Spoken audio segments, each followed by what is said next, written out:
Hello मेरे प्यारे students. तो बहुत सारे स्टूडेंट्स का सवाल है कि भैया आखिरकार एएलपी जो सीबीटी 1 का एग्जाम है वो कब होने वाला है, क्योंकि जब से फॉर्म का स्टेटस जारी हुआ है तब से बच्चे और ज्यादा चिंतित हो गए हैं। और निश्चित तौर से जिन बच्चों का एएलपी सीबीटी 2 में या एएलपी की ट्रेड में या फिर साइको से जो लोग बाहर हुए हैं वो निश्चित तौर से सीरियस तो है ही, तो उनके मन में कहीं ना कहीं यह है कि भैया इस बार मुझे एएलपी नहीं छोड़ना है, किसी भी हाल में एएलपी नहीं छोड़ना है।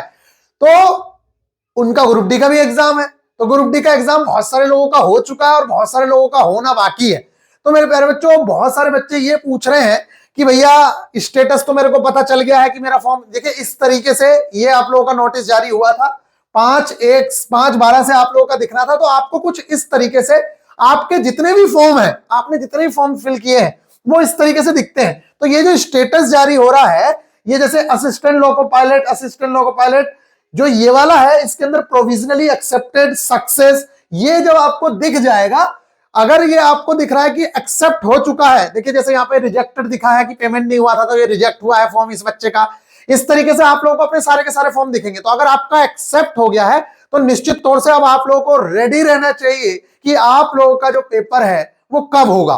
तो अब यही चीजें हैं कि आप लोगों का जो एग्जाम है वो कब होना है। तो सबसे पहले तो मैं आप लोगों को ये बता दूं मेरे प्यारे बच्चों, जो आपने ग्रुप डी में तैयारी की है, जो आपने एएलपी में तैयारी की है, चाहे वो सीबीटी 1 की तैयारी हो या सीबीटी 2 की तैयारी हो, सिर्फ और सिर्फ अगर ट्रेड को छोड़ दें, आप लोगों की अगर ट्रेड को छोड़ दिया जाए तो बाकी आपके एएलपी सीबीटी 1 हो या फिर टेक्नीशियन ग्रेड 3 हो, दोनों का सिलेबस सेम टू सेम है। सिर्फ और सिर्फ जीके और जीए आप लोग देख सकते हैं, यहां पे वो 10-10 मार्क्स की है, यहां भी 10 मार्क्स की है, यहां भी 10 मार्क्स की है।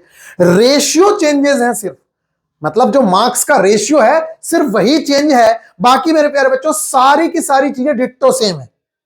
तो अब बात आती है कि भैया वो तो मेरे को भी पता है कि सेम है, फिर सिलेक्शन कब कैसे होगा और कब पेपर होगा। देखिए जैसे ही 16 जनवरी को आप लोगों का ये पेपर खत्म होता है ग्रुप डी का, रेलवे के पास जो नेक्स्ट स्लॉट है, रेलवे ने, अच्छा आपको ये मालूम होना चाहिए कि अगर ये मामला ज्यादा उलझा रहता और रेलवे इसको सोल्व नहीं करता तो मेरे प्यारे बच्चों आप लोगों का पेपर जो है वो इन्हीं डेट्स के अंदर किस चीज का पेपर हो जाता, एएलपी सीबीटी 1 का पेपर हो जाता। 2025 की वैकेंसी है ना, 2025 खत्म हो गया है। इन लोगों को इस चीज को रिदम में भी लेके आना है कि भैया 2025 की वैकेंसी लगभग 2025 में चले या अगले साल 26 तक खत्म होने, ऐसा ना हो कि भाई साहब 2025, अब आप देख रहे हैं 2025 की वैकेंसी है, 2025 खत्म ही हो गया, 26 में भी जाके ज्वाइनिंग नहीं मिल पाएंगी, फिर कैसे काम चलेगा। इसलिए ये खुद चाह रहे हैं कि हम ट्रैक पे आ जाएं और साल दर साल वैकेंसीज करा लें। इसलिए मेरे प्यारे बच्चों नेक्स्ट जो प्रोसेस है वो आपका एएलपी सीबीटी 1 का ही होने वाला है और उसके जस्ट बाद टेक्नीशियन का पेपर होगा। समझ रहे? तो आपका मन कह रहा होगा कि भैया पेपर क्या जनवरी या फरवरी में संभव है, तो निश्चित तौर से मैं आप लोगों को ये बता दूं कि जनवरी में भले ही पेपर ना हो, 16 जनवरी को आप लोगों का ये पेपर खत्म हो रहा है और ऐसी भी उम्मीदें हैं कि जैसे ही पेपर खत्म हो उसके एक हफ्ते बाद या कुछ आप लोगों को नोटिस पहले ही मिल जाएगा, लेकिन पेपर स्टार्ट होने की डेट या पेपर कब से है उसकी डेट अभी अनाउंस हो जाए कुछ दिनों के अंदर ही, यानी कि दिसंबर में ही अनाउंस हो जाए कि आपका पेपर एएलपी का कब होने वाला है। और ना सिर्फ एएलपी का बल्कि आगे के टेक्नीशियन के पेपर की भी डेट और बाकी पेपर्स की भी डेट आ जाए। तो आप लोगों को रेडी तो रहना होगा। ये जैसे आप लोगों ने बहुत ज्यादा समय बर्बाद किया ग्रुप डी के अंदर और अभी भी आप लोगों को बार बार समझाया जा रहा है कि स्मार्ट अप्रोचेस को अपना लीजिए, हो सकता है कि आपके 4-5 नंबर बाकी लोगों से ज्यादा आ जाए तो सिलेक्शन ले लो, नहीं तो आप लोगों ने जितनी लापरवाही की थी, इतना बड़ा लापरवाह शायद ही कोई बंदा होगा। मतलब हम लोगों ने कभी हार नहीं मानी, हम स्टार्टिंग से एंड तक आपसे यही कहते आ रहे थे कि आप मान के चलिए 17 को पेपर होगा, 17 को पेपर होगा, 17 को होगा, और आपसे बार बार भी कहा कि अगर 17 से नहीं हुआ तो रेलवे ऐसा करेगा कि जिन लोगों का 17 का पेपर था उनका पेपर पीछे पहुंचा देगा और बाकी पेपर 8-10 दिन बाद करा लेगा। और वही हुआ, 27 तारीख से आप लोगों का पेपर शुरू हो गया। समझ रहे हैं आप? तो आपने जो यहां लापरवाही दिखाई है, देखिए सबसे पहली बात तो ये थी कि आपको लापरवाही करनी ही नहीं थी, क्योंकि बिना पढ़े का भी सिलेक्शन होना नहीं। अभी जो आप ग्रुप डी का पेपर देके निकलेंगे फिर इसके बाद आप लापरवाही शुरू करेंगे तो फिर आपका एएलपी भी रह जाएगा। पिछली बार 18,799 थी, इस बार 9,000 सीटी है ओनली। और ये खुशखबरी है, थोड़ी सी खुशखबरी है, सुन लो। अब कुछ भी मानना, चाहे 2027 का इलेक्शन मानो, चाहे जो भी मानो, कुछ इस तरीके की न्यूज सुनने को आ रही है कि हो सकता है या तो यही वैकेंसी में थोड़ा सा इंक्रीमेंट देखने को मिल जाए आपको, या फिर जो अगली वैकेंसी आएंगी, अनाउंसमेंट तो हो ही जाने हैं उनके भी, क्योंकि ये वाली वैकेंसी तो सारी अनाउंस हो ही चुकी है। ग्रुप डी 2026 वाली वैकेंसी और अनाउंस होनी है, तो या तो ग्रुप डी 2026 वाली वैकेंसी ज्यादा ही आ जाएगी, ग्रुप डी की तो भी अनाउंस नहीं हुई है, तो ग्रुप डी में तो 2026 में ही शायद ठीक ठाक वैकेंसी दे देंगे। और ग्रुप डी के साथ साथ एएलपी की भले ही अगली वैकेंसी को बढ़ाएं, वो अगली वैकेंसी ज्यादा दे, या फिर इस वाली वैकेंसी में इंक्रीमेंट देखने को मिल सकता है कुछ। ये 100% कंफर्म नहीं है, लेकिन जिस तरीके का क्राइसिस इस समय पे हो रखा है और जिस तरीके का एक नोटिस भी है, मैं नोटिस भी दिखाऊंगा आप लोगों को, उस नोटिस से यही नजर आता है। अब वो नोटिस रियल में मैं शाम को वीडियो दे दूंगा, चाहे उसको देख लेना।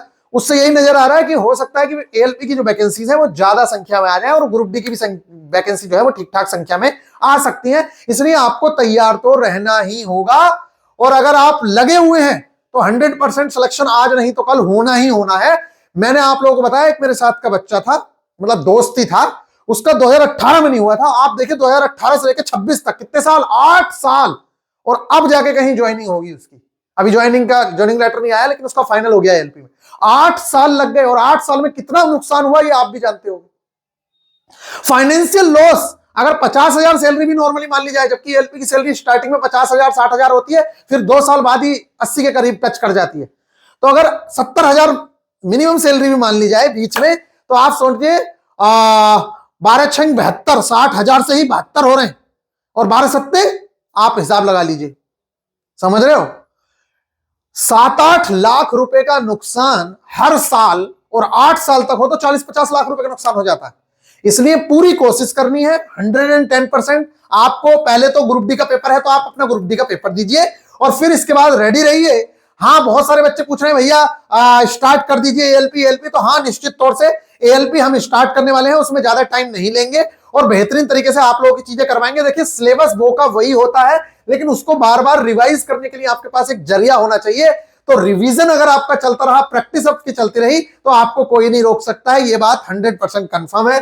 बाकी पहले भी क्रैश कोर्सेज से बच्चों ने सिलेक्शंस लिए हैं, आगे भी बच्चे सिलेक्शंस लेते रहेंगे। तो मेरी आप लोगों को सभी को शुभकामनाएं हैं। बेहतरीन तरीके से अपना पेपर दीजिए, और करंट अफेयर्स की जो मार्किंग दी गई है, अगर टाइम नहीं है तो बात अलग है, नहीं तो अगर आपने पढ़ा है तो निश्चित तौर से आपके मार्क्स फंसेंगे ही फंसेंगे। और पीवाईक्यू की जो पीडीएफ मैंने आप लोगों को प्रोवाइड कराई है, उस पीवाईक्यू की पीडीएफ को जरूर से जरूर देख के जाओ।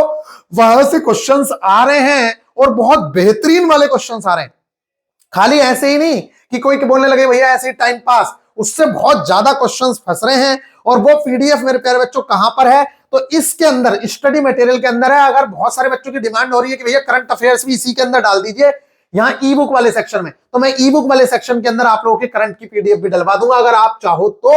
और उससे आप बेनिफिट उठाइए और बेहतरीन तरीके से अपने पेपर को दीजिए पहले ग्रुप डी को।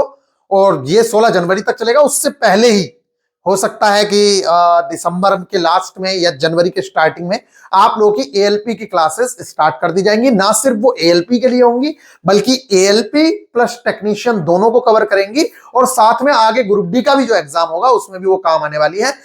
मिलेंगे नेक्स्ट वीडियो में, ख्याल रखिएगा, टेक केयर। हमारी ओर से शुभकामनाएं हैं। बस 2 ही बातें अभी बोलूंगा आप लोगों से।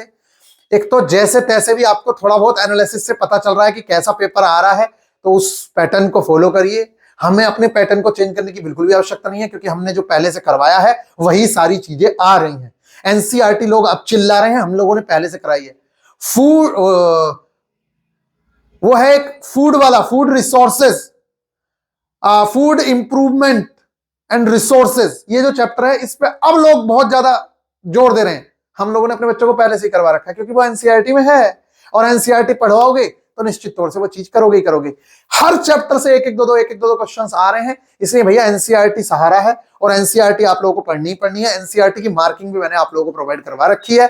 लुत्फ उठाइए। मिलेंगे नेक्स्ट वीडियो में, ख्याल रखिएगा, टेक केयर। बाकी जैसा आपका मन है वैसा करिए। अगर किसी को कोई राय देनी है आगे के एएलपी के लिए, किस तरीके से कब से चीजें स्टार्ट की जाए, तो आप निश्चित तौर से नीचे सजेस्ट कर सकते हैं। मिलेंगे नेक्स्ट वीडियो में, ख्याल रखिएगा।